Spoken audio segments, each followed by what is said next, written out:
Okay lang po yung nasa likod. Pwede pong mag-move forward. Salamat.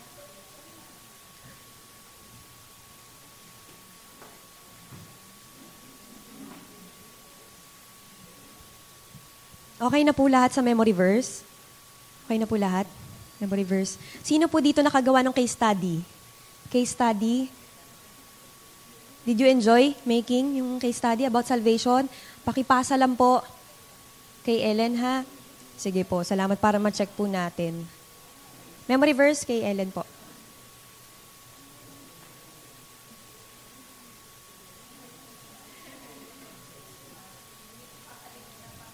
Meron ba ditong karanasan nag-share this week?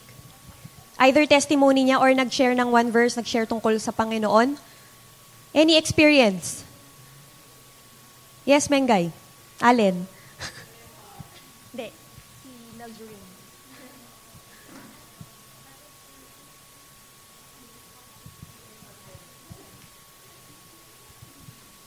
Yun po, yung nag-share po ako ng testimony ko. Hindi ko po talaga siya gawain, mag-share ng testimony. Parang share lang, ganun. Tapos parang this time po, parang na-encourage po ako na i-share na yung testimony ko, yung kung ano ako dati. Hindi naman po, parang ang inisip ko po kasi dati na parang hindi naman ganung sirang-sira yung buhay ko. Pero nung na-realize ko po na yung kwento ko yung buhay ko, parang doon ko nalaman na kulang pala yung buhay ko nung wala po si God. Tapos yun yung shinare ko po, natuto na rin, parang pag nag-share ka po ng testimony sa iba, bigla po silang mag-share nung about sa buhay nila. Kaya po napaka-importante po nag-share. Yun lang po. Amen. Plus 10 for the participation. Amen. Praise the Lord. So gusto natin maging part ng buhay natin. Ang pagkukwento tungkol sa buhay natin kung paano tayo binago ng Lord. Amen po ba? Maging mas masanay tayo na nagkukwento and we will not be ashamed to tell about God kung paano niya tayo binago in any other way, no? By all possible means to share the gospel to them para maabot po talaga yung mga hindi pa nakakilala sa Panginoon. Let's pray. Let's pray. Lord, salamat po. We thank you for this day. We thank you, Panginoon, for an opportunity again to learn from you. Lord, open our hearts. Lord, make our hearts teachable, Panginoon. Dalangin po namin, Panginoon, that as we sit, as we listen, Holy Spirit, kayo yung mag-reveal sa amin ng mga dapat baguhin, Panginoon. Yes, we will discuss about who God is, who you are, Lord. Pero, Panginoon, may we appreciate who you really are.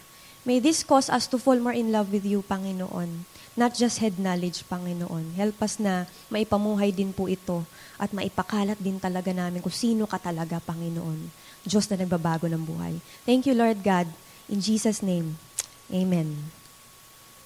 So our topic is the one true God. Ang verse po natin na babasahin is Colossians 1:16.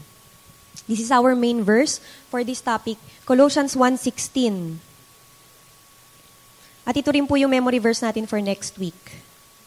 Babasahin ko na lang po. Ang sabi dito, for by Him all things were created, things in heaven and on earth, visible and invisible, whether thrones or powers or rulers or authorities, all things were created by Him and for Him. So yun po yung key verse natin. Colossians 1:16. Sabi po dito, ang Diyos ang lumikha ng lahat ng bagay. Diyan makikita natin dyan sa verse na yan. At para sa Kanya nilikha ang mga ito. All things were created by Him and for Him. Ang buhay natin kung gayon ay hindi tungkol sa atin. Tama ba? This life is not about me, but it is about God who made me. Marapat lang na makilala natin siya. Okay? John 17 verse 3. Okay lang kahit hindi na po i-flash. John 17 verse 3, pakisulat na lang po. Yun po yung basihan nung statement na yun. Marapat lang na makilala natin siya. Bagamat wala nakakakilala sa Diyos, sa pamamagitan ni Kristo, nakilala natin ang Diyos. Through Jesus, we get to know God. Hindi lang kilala, kundi magkaroon ng relasyon, no? Ma-restore ang relasyon na nasira dahil sa kasalanan. Matthew 11:27, pakisulat na lang din po. Sa buhay na ito, hindi lubos na malalaman ng tao ang lahat tungkol sa Diyos. Kaya po ba nating sabihin na kabisado na natin si Lord? Or kilala natin lahat-lahat sa Lord? Actually, hindi, no? But there are certain things na ni-reveal talaga ni Lord sa kanyang salita. No? So praise the Lord sa mga bagay na ni-reveal niya sa atin. Job 42, verses 1 and 2. Sabi doon ni Job, nagsasalita ako ng mga bagay na actually hindi ko naintindihan, no? Things too wonderful, things too amazing for me to know. So, aminado si Job na bagamat meron siyang relasyon sa Panginoon, hindi niya fully nauunawaan yung thoughts ng Lord, di ba? His thoughts are not our thoughts. His ways are not our ways. Pero praise the Lord for the things He has revealed to us. No? Tignan natin, no? Una, ang Diyos ay dakila. God is great. Ang Diyos ang natatangi sa lahat. Kaya the one true God. Kahit ang pinakamataas na anghel, listen to this, kahit ang pinakamataas na anghel ay may pagkakapareho sa pinakamababang insekto, uod, lumot o virus. So in short, ang classification, creator, si God, and creation, tayo. No? Lahat ay creation lamang ng Panginoon. Lahat ng ito ay nilikha pa rin, no? Creation tayo ng Lord. Nakabaliktaran ng Diyos na hindi nilikha at lumikha sa lahat. No? Marami pang ibang dakilang katangian ng Diyos, pero titignan lang natin ang tatlo doon. No? Dakilang katangian. Tingnan natin. Number 1 is omnipotent. When you say omnipotent, ano pong naisip ninyo? Omnipotent. Pag sinabi mong omni, all. Potent. Omnipotent. All powerful. All powerful. Jeremiah 32, yan. Pwede po natin tignan yan. Jeremiah 32, verse 27.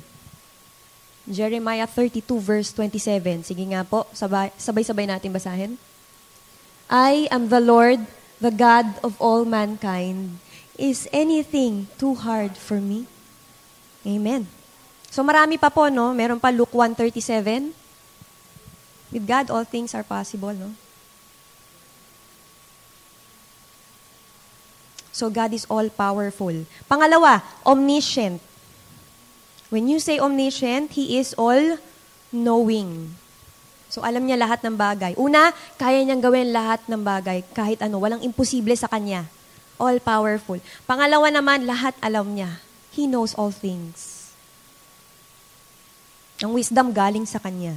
Okay? 1 John 3, verse 20. 1 John chapter 3, verse 20. Ayan, sabi po dyan, for God is greater than our hearts and He knows everything. Everything. Kung maalala natin yung Psalm 139, kung nabasa niyo yun, no? Yung I am fearfully and wonderfully made, dun makikita yun, no? Yung chapter na yun. Parang, bago pa ako na ipanganak, pinlano mo na lahat na mangyayari sa buhay ko. Ganun katindi ang Lord. No? He knows everything. Detalye ng buhay mo. Diba? Number of your hair, pangalan mo, inukot niya sa kanyang palad. Ganun ka-special sa kanya, no? And number 3, may kinikilig. Number 3, omnipresent. When you say omnipresent, He is present everywhere. Everywhere that I go, you are there. Acts 17, verses 24 to 28. Sige po, Acts chapter 17, verses 24 to 28.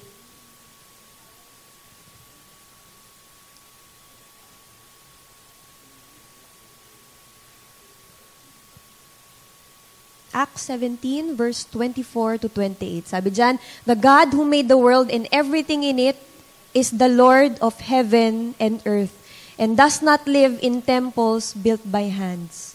And He is not served by human hands as if He needed anything because He Himself gives all men life and breath and everything else. Sumunod po. From one man, He made every nation of men that they should inhabit the whole earth. And He determined the times set for them and the exact places where they should live. God did this so that men would seek Him and perhaps reach out for Him and find Him. Though He is not far from each one of us, for in Him we live and move and have our being. As some of your own poets have said, we are His offspring. Grabe, He does not live in temples actually built by men, no? So He is everywhere. Ano yung una po? Ang Diyos ay dakila. At under that, ano yung mga dakilang katangian niya? He is omnipotent, He is omniscient, He is omnipresent. So if ever meron kang kausap, meron kang gustong iwin, kwentuhan kayo na, una, ano lang, usap kayo about the weather, no? O kaya may problema siya, tapos maya-maya, si God na yung pinag-uusapan ninyo. Alam mo, si God, alam niya lahat ng detalye ng buhay mo eh. Ako, hindi ko alam lahat ng detalye ng buhay mo. Yung shinare mo lang sa akin. Pero si Lord, alam na alam eh.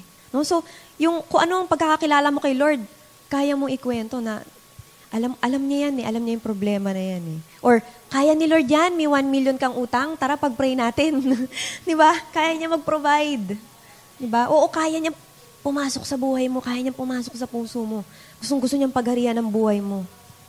Okay? Number 2, ang Diyos ay mabuti. God is good. Who is the standard of goodness? Si Lord yon.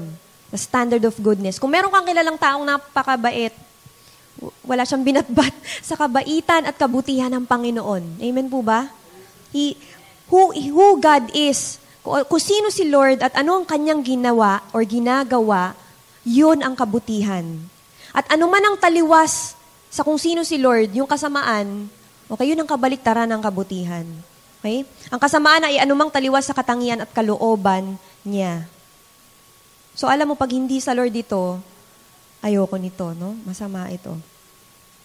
Ngunit dahil siya ay mabuti, take note of this po, sundan natin.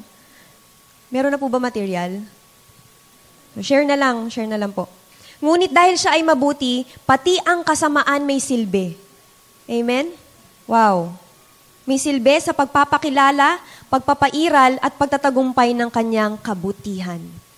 Okay? Because He is all-powerful. Even yung hindi magandang pangyayari, meron din palang saysay. Meron din palang purpose. At may paggagamitan. Okay? Psalm 34 verse 8, sabi doon, taste and see that the Lord is good. Blessed is the one who takes refuge in Him.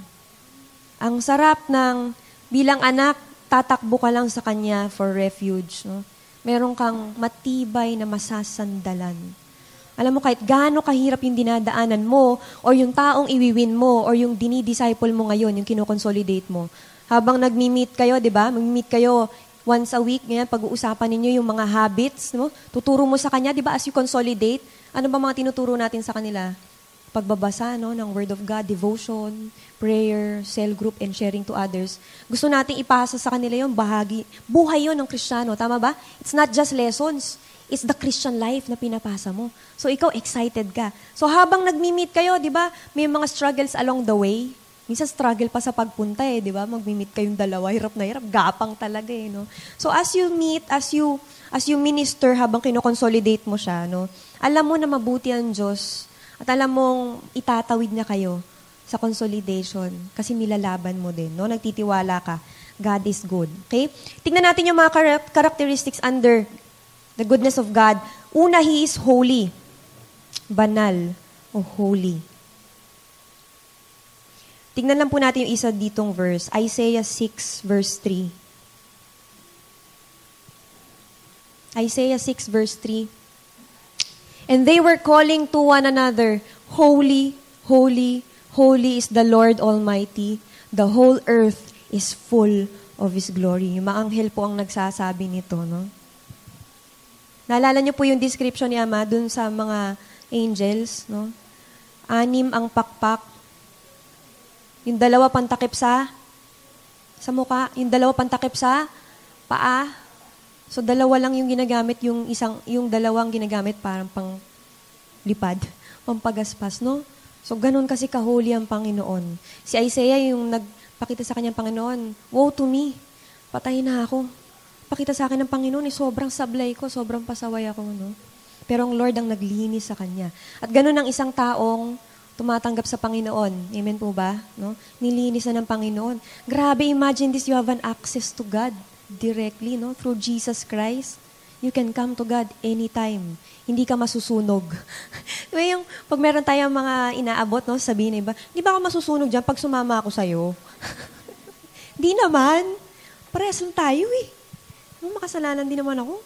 Pinatawad lang. Ayun, gusto mo, di ba? So, ang palagi nating promotion sa ating church, no, whether sa cell or sa celebration, welcome. Every sinner is welcome, no? So, lahat ay minamahal at tinatanggap. Gusto natin silang dalhin sa pag-ibig ng Panginoon. Amen po ba? Sumunod po ay matuwid. God is just. Siya ay mapagmahal, o mamaya pag-usapan natin yun. Siya ay matuwid. Ang tuwid na daan. Panginoon talaga ang pinanggalingan nun. Okay? Yung katuwiran. No? Tignan lang po natin yung Deuteronomy 32, verse 4. Deuteronomy 32, verse 4. He is the rock, His works are perfect, and all His ways are just. A faithful God who does no wrong, upright and just is He. Minsan may mga bagay pong hindi tayo naunawaan. Tama? Ba't nangyayari to, Lord? Pinagpondohan ko siya ng pagmamahal. Pero wala. Hindi nagpatuloy yung disciple. May nakaka-relate sa likod. Pero hindi pa tapos ang Lord. Meron pa siyang gagawin, no?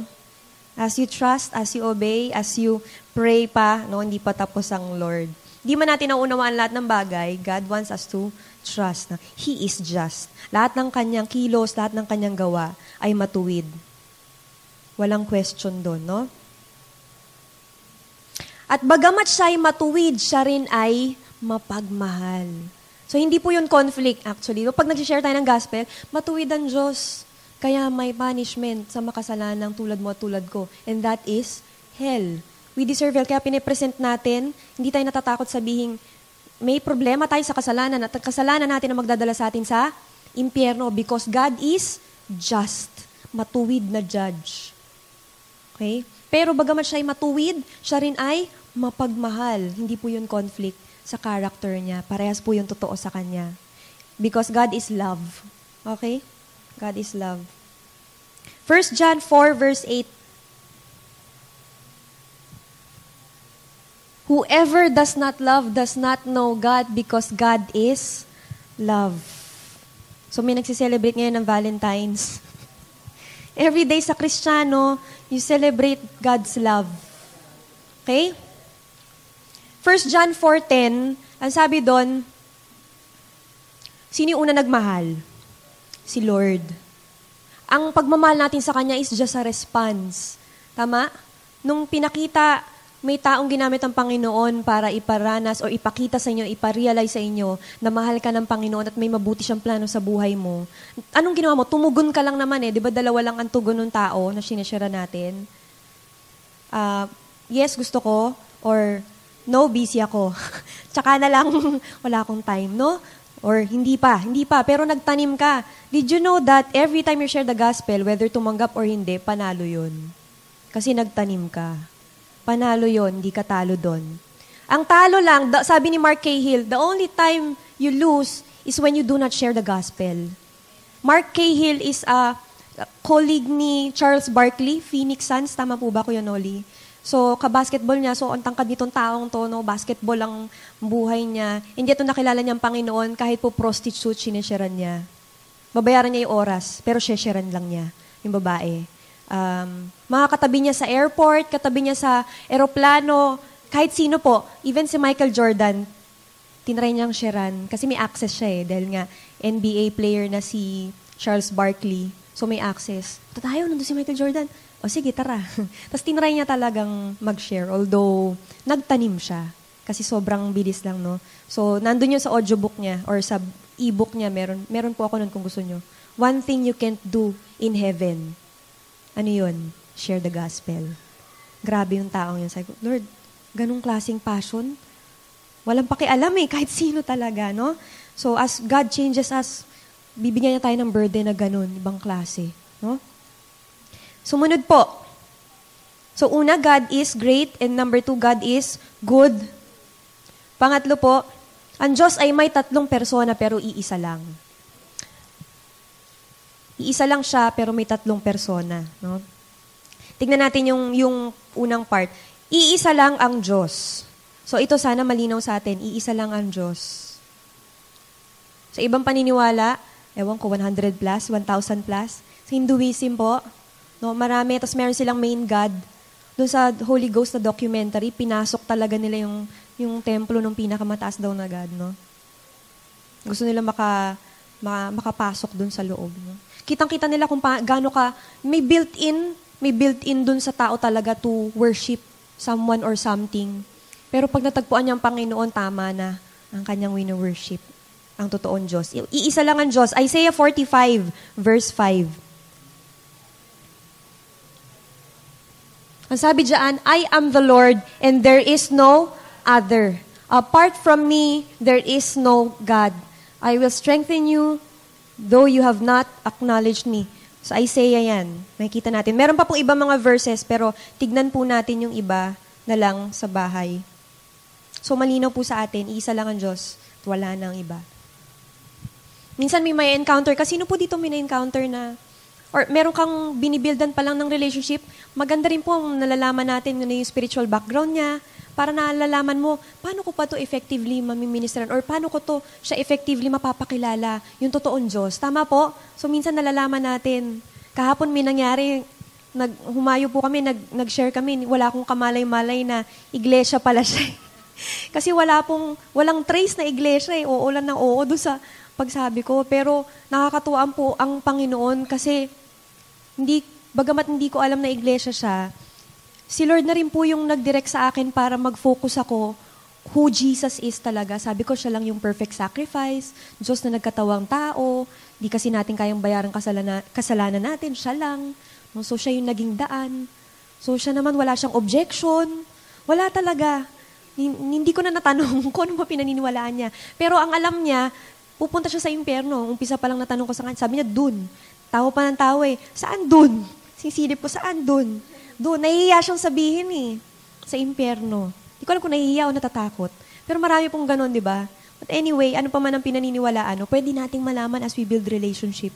And it's okay. No? Kasi nananalangin tayo, Lord, ano po bang pinanggalingan niya? Ano po bang pinaniniwalaan niya? Kasi lahat naman tayo may pinanggalingan, tama? Na tayo may certain na thoughts, beliefs. No? Pero walang hindi kayang i-break ang Lord. Wala talaga Ang pag-ibig ng Lord, disarming.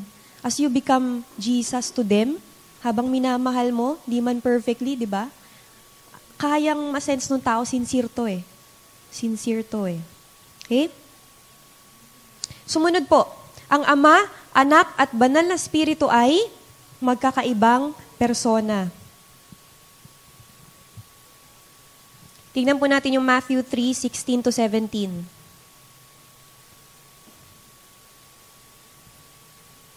Ang sabi po dyan, ito po ang senaryo po nito si John the Baptist po, no? Binaptize niya ang Panginoong Jesus. Sabi dyan, as soon as Jesus was baptized, he went up out of the water. At that moment, heaven was opened, and he saw the Spirit of God descending like a dove and lighting on him. And a voice from heaven said, "This is my Son, whom I love. With him, I am well pleased." Ano pong nakita niyo dito? Sila pong tatlo, no? Jesus was there, binaptize, bumukas ang langit, nag-descend si Holy Spirit in the form of a dove, lighting on him. At tapos may nagsalita. Sino yon? God the Father. So malinaw po sa atin yun, no? Magkakaibang persona po sila.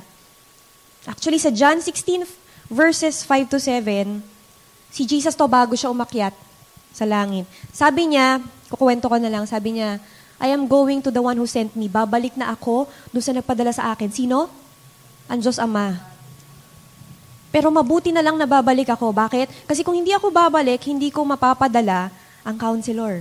Who is the Holy Spirit. Pag umalik ako sa aking Ama, ipapadala ko siya sa inyo. He will convict the world of sin. No? Siya yung nagmumove sa heart ng tao. Siya yung mananahan sa tao pag tinanggap ang Panginoon, the Spirit of God, the Holy Spirit. So malinaw po, sila ay magkakaibang persona. At ito pa, karugtong, bawat isa sa tatlong persona ay buong Diyos. So hindi po 1/3 God, hindi po semi-God, quarter God, pero buong Diyos po ang bawat isang persona. So ang Ama ay Diyos, ang Anak ay Diyos, at si Holy Spirit ay Diyos. No? Meron po tayong may encounter. Bagamat di naman po natin talaga alam lahat ng paniniwala ng iba, as we reach out to others, meron po silang mga backgrounds talaga, no? Sa iba, kagaya nung INC, ano pong kanilang paniniwala? Si Jesus ay ang tao lamang. Pero kagaya ng pinatunayan ng Panginoon kahapon, ni walang objection. So, alam ko nagsisink in, si Holy Spirit yung nagko-convict sa kanya, si Holy Spirit yung nagsasabing sa kanya, totoo ito. No? Tignan natin yung Colossians 1 verse 3.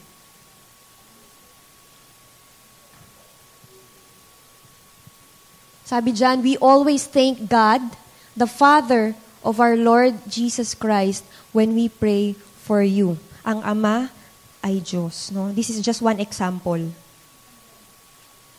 So palagi ang basis natin, na pinaniniwalaan natin, ay ang salita mismo ng Diyos. Ang anak ay Diyos.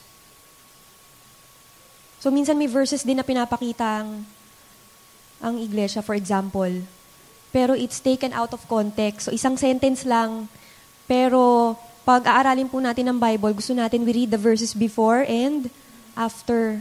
Kasi magkakakonekta po yung lahat. So ang iba po kasi, ang gagawin, tinitwist, kukunin lang isang sentence, tapos yun na yung paglalaban nila.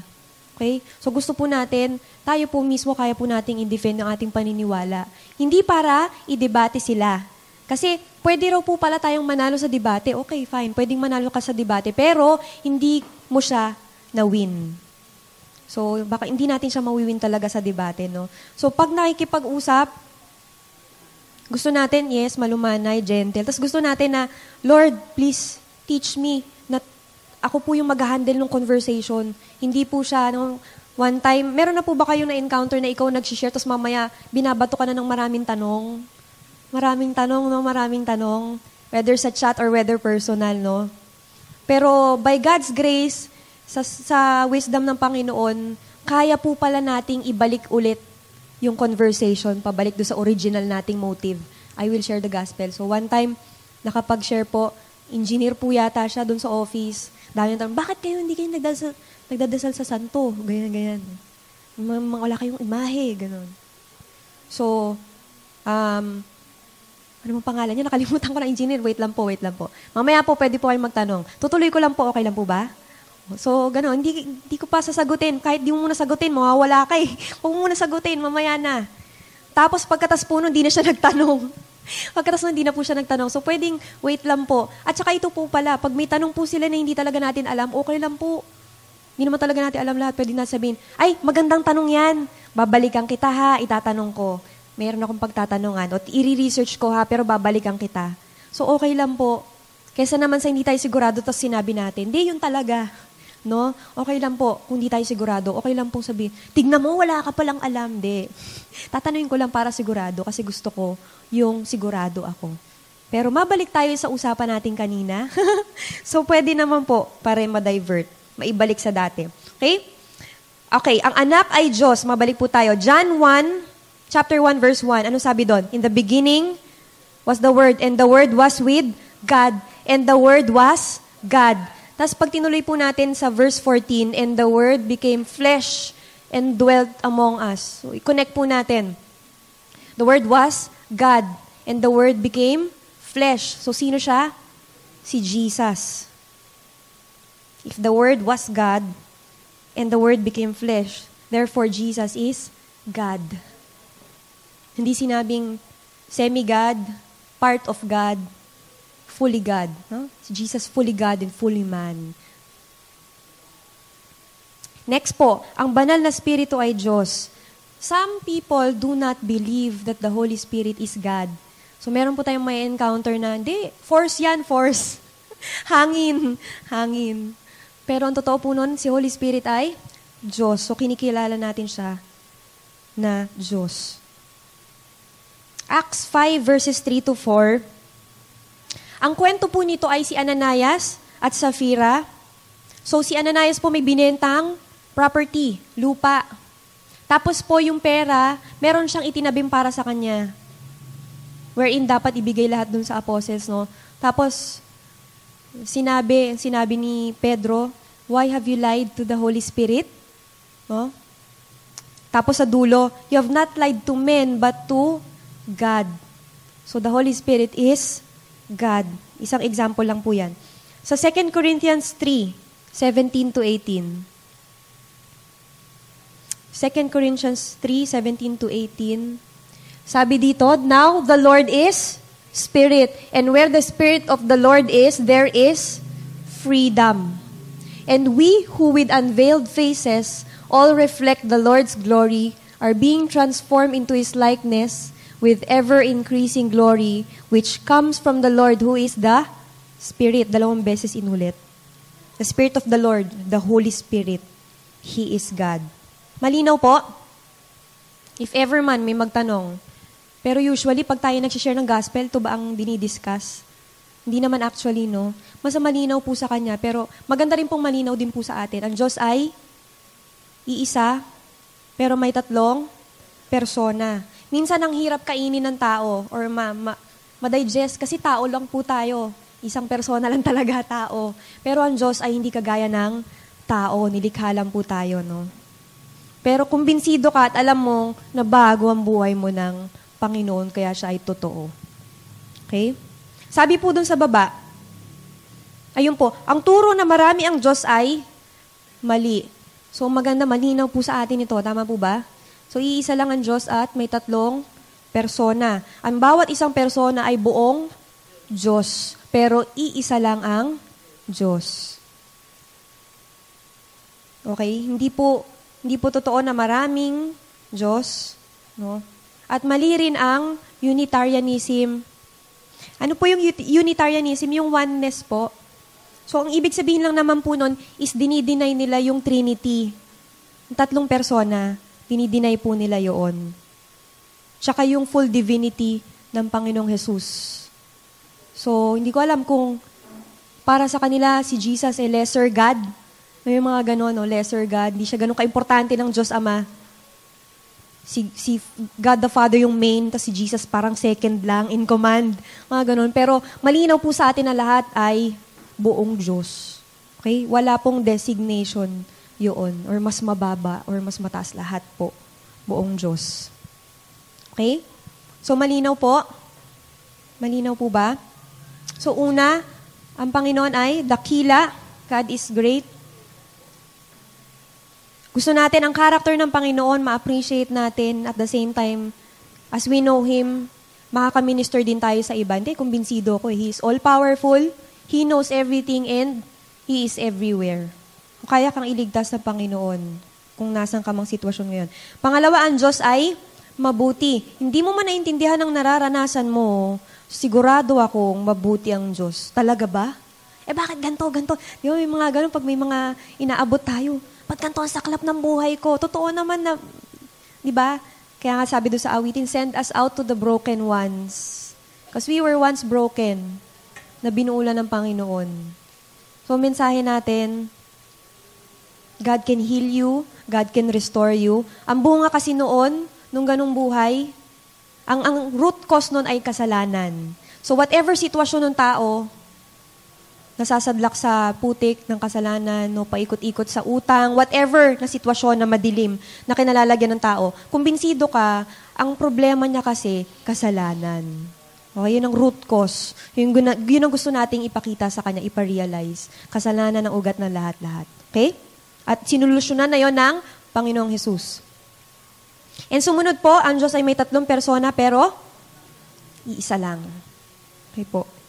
Meron pong question, encounter na nakausap na tao, o nahirapan kayo, or may karanasan po ba about this? No? Meron po ba? Experience. So far ba, sa ating mga inaabot, dun po sa prayer of 3 natin, kumusta po? Meron po ba ditong nakashare na po sa isa or dalawa? Pwede po ba malaman? Doon sa pinapipray po nating 3, ibang goal natin, makawin po tayo at least isa. Pero yung isa na yon na at least isa ay gusto nating talagang matututukan, maaalagaan po. Okay? Pagdating po natin ng LID2, the best is meron kang 3. Kung papasok ka na sa LID2, upon recommendation ng discipler nyo po, no, gusto namin handa talaga kayo. Maganda po pag pumasok tayo ng LID2, meron ka na pong at least 3 na inaalagaan. Bakit? Para hindi ka mahirapan pagpasok doon. Hindi ka nagkukumahog, hindi ka naghahabol. So, pacing nyo ng Lord as you trust. Nagpapatrain ka, nagpapatulong ka rin sa discipler mo. Kaya po, no? So, gusto natin maging handa. Sino po dito yung meron na pong nasharean sa kanyang pinapipray na 3? Meron na? Or hindi dun na wala dun sa prayer of 3, pero nakashare. Nakashare this week. No? Nakashare this week. Amen. Praise the Lord. Minsan may dinadala ang Lord na tao na niwala sa plano no? Pero praise the Lord kasi may dinadala pa rin siya. So, gusto po natin patuloy na maging buhay ito. No? Tapos po, pwede po tayong sumama every time na may paghayo po. So, meron pong regularly sa gawaran. Tama po ba? Gusto rin natin makaabot pa rin sa Easter. At kung saan man, nasan ka man, sa community, sa negosyo, powerful din po, no? Sa negosyo po, no? May taong lalapit sa inyo, no? Bibili kung ano man, no? Nakaka-minister pa rin. Magugulat ka na lang, nagtatanong na sa'yo kung ano-ano. So, itong maya-maya, nag-open up na tungkol sa buhay niya, no? Ito na. Pagkakataon to, no? So, maingat ka, sensitive ka, no? Aware ka, uy, may nagbukas to pwede na to. Or nagugupit sa'yo, kahit sino, di ba? Gusto mong abutin para sa Panginoon. So, ang assignment po natin ay, sino po dito nagpapasa ng reports every week? Hindi na akong papataas. Pasa po tayo ng reports every week sa ating discipler. Tulungan po natin siya. Ang tagumpay mo, tagumpay ng buong church. Tagumpay ng isa, tagumpay ng buong cell nyo, tagumpay ng leader mo, tagumpay ng buong church. So gusto natin maging accurate doon po. We count souls because souls count. Hindi lang naman po talaga sila number, no? Pero tao sila talaga, no? Faithfully, Lord, salamat. Meron ako na-share na isa this week. Oh. There's a story behind that. Meron po ako na-consolidate. Wala po akong na-follow up. Pero alam naman ng Lord kung anong dinaanan mo, no? Alam naman ng Lord na nag-try ka. Tapos, meron po tayong case study 2. Alam niyo po, ang laking tulong po every time na, sasagutan natin yung mga case studies.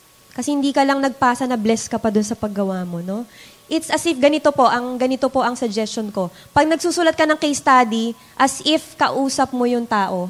May kausap kang tao. Kagaya ng kaligtasan. Alam mo, kaligtasan, simple lang yan kasi mapapahamak tayo Kasi yung kasalanan, ang kabayaran nun, impyerno. Ganon, no? Paggagawa tayo ng case study. So, okay lang, English, Taglish, Tagalog, yun. Hindi po kailangan sobrang haba. Yan. Ang case study 2 natin is theology. Huwag kayong matakot, di nosebleed. Yung mga pinag-usapan lang po natin kanina. Yun ho. Pagkakaunawa mo sa Diyos, yun po ibig sabihin ng theology. Okay? If you believe God is good, why? Okay? Character ng Lord. Di ba habang nagdi-devotion tayo, nakikita natin ang character ni God? Di ba? Doon natin nakikita. Sa experience din natin, no, as we obey Him. Sumunod, yan. Gusto natin maging buhay ang pag-share. Try ulit tayo mag-share ng gospel. Pakita natin ang ating mga devotions. Huwag po kayo mag-alala, hindi po kayo papaluin. Kayo po ay i-encourage. Ayusin niyo po yung sulat niyo. Sinasabi ko sa sarili ko. Tapos, yan po, memory verse, Colossians 1:16. And master plan of evangelism, kumusta po? Kumusta po ang chapter 3? Nasusundan po, sino po dito nakakapagbasa, nakakasunod po dun sa ating pagbabasa ng master plan? Meron pong lahat, nabibigyan po lahat ng material? Lahat po? So kung hindi po kayo nabigyan, kayo na po mag-approach. Okay po? Ganun na lang po ang ating kasunduan. Kasi marami po tayo. And Bible reading po, grabe nasa Acts na, no? Tagfa 5 chapters lang naman. Pwede nyo gawing 1 chapter a day yung pagbabasa nyo. Apart from your devotion. So by the time na natapos nyo po ang LID 1, nabasa mo na from John to Acts.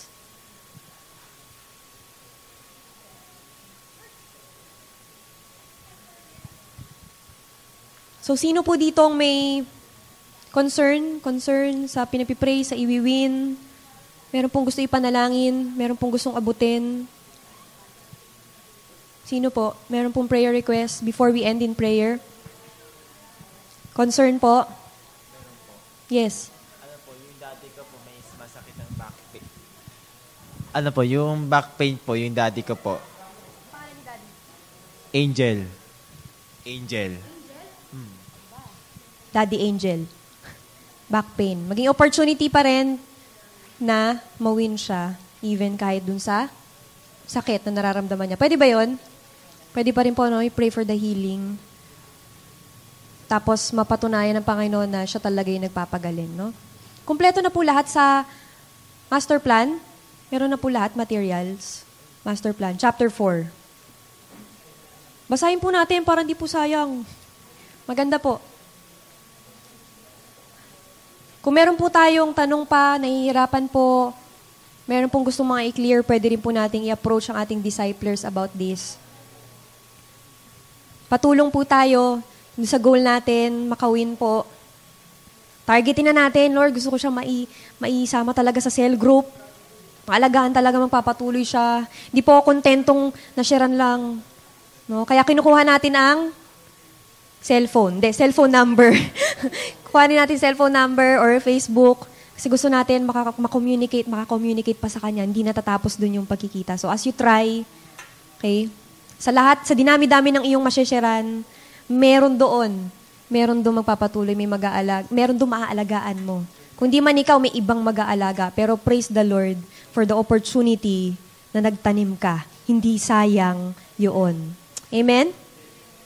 Let's pray. Lord, thank you for the truth na we share the gospel, tumanggap man siya o hindi, panalo pa rin po. Salamat po, Panginoon, walang talo every time we share the gospel. Panginoon, salamat din po sa katotohanan na iba-iba man po ang pacing ng tao na aming sinaran, di ka patapos. Patuloy po kaming aasa na ikaw po ang kumikilos, Panginoon, titiwala lang po kami, susunod lang po kami. Kayo na po, Panginoon. Lord, may you glorify yourself, Panginoon. As we obey you, Lord, we are excited to see more lives na binabago ninyo, Panginoon. Bigyan niyo po kami ng uhaw, ng passion, ng burden, para makakita pa po ng ibang tao na binabago ninyo. Lord, bigyan niyo po kami ng uhaw talaga sa mga kaluluwa, Panginoon, na makakilala rin po sila. Number 1 po, ang mga pamilya namin, ang mga kapitbahay namin, Panginoon. Dati hindi namin pinapansin. Dati wala lang po kaming pakialam. Pero Lord, ngayon bigyan niyo kami ng pakialam. Sa mga taong palagi namin nakakasalubong, palagi namin nakakakwentuhan, there must be a purpose. At yun ay para i-share namin ikaw, ang pag-ibig mo sa kanila. Mabago din ang buhay nila. Panginoon, patunayan niyo po ang inyong sarili. Makapangyarihan ka, mabuti ka, Panginoon.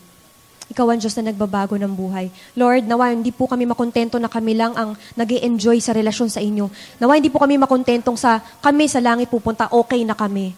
Lord, bigyan niyo rin po kami ng puso ng kagaya ng puso mo. Nalulungkot din sa mga taong naliligaw, Panginoon.